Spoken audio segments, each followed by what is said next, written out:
Hey everybody, Jeff from Corrugated Cavalier here. Feels good to be back. Sorry about the brief pause in videos there. Life got a little hectic there for a little while, but it's summer vacation now, so I am back.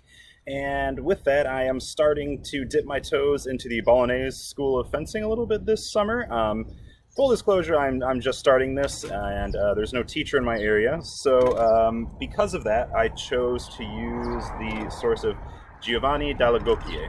I chose to use Dall'Agocchie because I heard that it was one of the most clear sources to work from, and since I'm doing it kind of on my own, I thought that would be the best.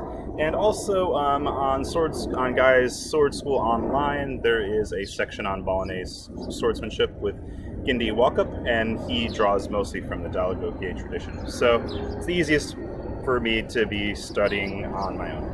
I also use some of Ilkka Hartkainen's videos on YouTube to sort of check my work, so I'll put one on the Blows of Bolognese swordsmanship below.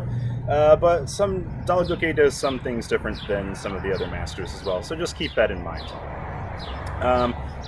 The other nice thing about the Bolognese school of fencing is that a lot of the terminology is familiar from studying Fiore, so if you've been studying Fiore and want to kind of try out something a little bit different, I think this is a pretty fun thing to do. Okay, so I'm going to go through the blows according to Giovanni Dall'Agocchie. So Dall'Agocchie says that all blows are either mandriti, roversi, or thrusts. So if you follow Fiore, you know that mandrito or mandriti means that you're coming from the right, roverso means coming from the left, and then I think everybody knows what a thrust is. So the first one that he mentioned is pendente, and Dall'Agocchie says that this comes straight down, from the head to the feet. So no angle at all, is what Dall'Agocchie says. I'm going to show these all without footwork so you can just focus on the sword. Gindi Walkup in his video, and he might be drawing from the other Bolognese masters, I'm not sure, also says that mandrito pendente sometimes can be used meaning from the teeth to the knee, kind of like Fiore says, actually, from the teeth to the knee. But Dall'Agocchie actually doesn't mention that. The first angled cut that Dall'Agocchie mentions is the squalimbro, or sometimes this is squalimbrato. And this, he says, goes from shoulder to knee. So a little bit more of an angle. So mandrito, roverso, squalimbro or squalimbrato. And then he talks about tondo, which are sideways or traversing cuts, is the translation that I have says. And these are like mezzana in Fiore, but these are both true edge. Doesn't matter which side that's coming from, it's true edge. Tondo. Mandrito tondo, roverso tondo. And then the next blow that he mentions is raddoppio. And these are like sottano, so rising at an angle. Mandrito, roverso. Makes sense, right? This is actually a great way to get into a certain guard later on. Okay?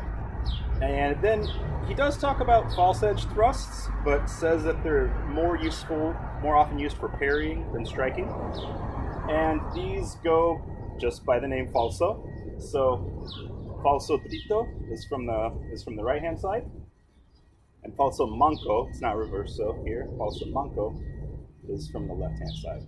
So falso dritto, falso manco. And then the other two blows are, they're really just kind of like squalimbro, or maybe pendente, but you get this little wheeling action with your wrist. And these are called tramazzone. And make sure that this is occupying the center line, so the mandrito tramazzone, this is coming close to my left ear. Originally I thought it was just easier to go on the outside, and it might be. Well, my notes are in the way.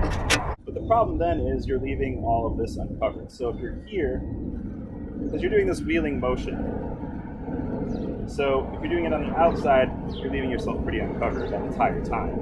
Whereas if it's on the inside, we're still somewhat covering that inside line. So Gindi Walkup in Guy Windsor's Sword School series says, look at your watch, and time to die. What time is it? Time to die. So I really love that explanation and mnemonic, I guess. So the verso is just the opposite, and you're wanting to occupy the center line again. This time you're kind of doing the opposite. You're looking at the inside of your wrist. Reverso trazione. Okay? And then there are 3 thrusts. The first thrust that he mentions is imbroccata, kind of from above like this. Boom.